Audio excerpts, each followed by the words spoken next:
யோசேப்பு இந்த இடத்துல சொல்லுகிறார், என்னை இவ்விடத்தில் வரும்படி விற்று போட்டதற்காக நீங்கள் சஞ்சலப்பட வேண்டாம், அது உங்களுக்கு விசனமாகவும் வேண்டாம், ஜீவரட்சணை செய்யும்படிக்கு தேவன் உங்களுக்கு முன்னே என்னை அனுப்பினார். எனக்கு தெரியும் இந்த சத்தத்தை கேட்கிற நிறைய பேருக்குள்ள கணவனாரை குறிச்ச பெரிய வருத்தம் இருக்குது, மனைவியை குறிச்ச பெரிய வருத்தம் இருக்குது, பிள்ளைகளை குறிச்ச பெரிய வருத்தம் இருக்கு. நான் இப்படி செஞ்சேனே பாஸ்டர், நான் இப்படி பண்ணினேனே பாஸ்டர், ஆனா ஏன் இவங்க இப்படி பண்றாங்க, ஏன் இப்படி துரோகம் பண்றாங்க, என்னால தாங்கவே முடியல.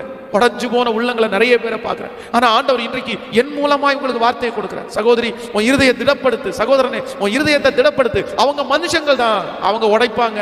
ஆனா கர்த்தர் ஒரு நாளும் உன் இருதயத்தை உடைக்கவே மாட்டார்.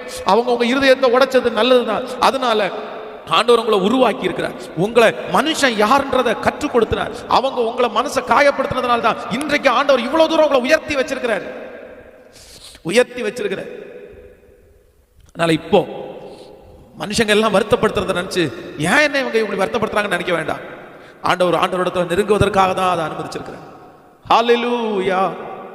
சோ நம்பர் 1, முதலாவதாக ஒரு தேவனுடைய பிள்ளை ஏன் ஒப்புரவாகிறதுக்கு தாமதம் பண்றாங்கன்னா மனுஷனை குறிச்ச வருத்தத்தை நம்ம மேல வச்சிருக்கோம். வேணாம், நான் சொல்றேன், நம்ம ஆண்டவருடைய பிள்ளைங்க எது வேணாலும் தாங்கிக்கலாம், எது வேணாலும் தாங்கிக்கலாம்.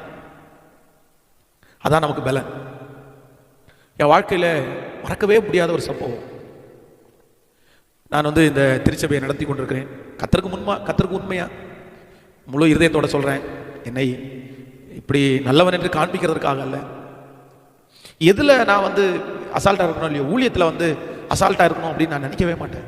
ரொம்ப சின்சியரா அதற்காக தூக்கத்தை கூட விட்டுருவேன், அதற்காக ஃபேமிலியை கூட கொஞ்சம் வெளியே போறதை கூட அவாய்ட் பண்ணிக்குவேன், எல்லாத்தையும் இருக்கேன் தவிர. ஆனா ஊழியத்தை ஏன்னா பைபிள் சொல்லுது இல்ல, கர்த்தருடைய ஊழியத்தை அற்பமாய் செய்யக்கூடாது, அவன் சபிக்கப்பட்டவன் ஆயிடுவான் அப்படின்றதுக்காக ஊழியத்தை குறித்து எப்பவுமே எனக்கு ஒரு கான்சன்ட்ரேஷன் இருந்துட்டே இருக்கும். அது கர்த்தர் பார்க்கிறார், கர்த்தருக்கு செய்கிற சேவை நம்ம கிளியரா செய்யணும். எல்லாமே அப்படிதான். ₹1 பணம் கூட ஒவ்வொரு நாளும் என்னுடைய வீட்டில் இருக்கிறவங்க யூஸ் பண்ணும்போது அடிக்கடி இந்த வார்த்தையை சொல்லுவேன், இது கர்த்தர் பணம், கர்த்தர் கொடுத்தது, கர்த்தர் நமக்கு கொடுத்தது. என் வாழ்க்கையில அப்படிதான், இன்னைக்கு வரைக்கும் அப்படிதான்.